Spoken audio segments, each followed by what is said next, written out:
You need to sow into your relationships, my friends. The Bible says, whoever must have friends must show himself friendly. How can we have this multitude of people and you don't have a friend? How can you come to church on a Sunday with hundreds of people and there's nobody that you can say hello to? And then tomorrow you tell me that, that church, they don't, this church is just different, Everybody just care about it.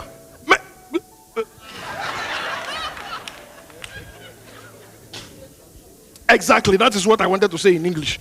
See,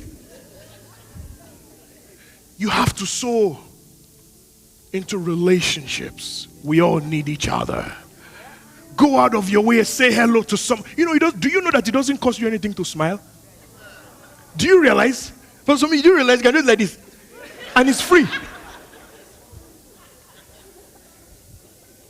Sow into your relationships.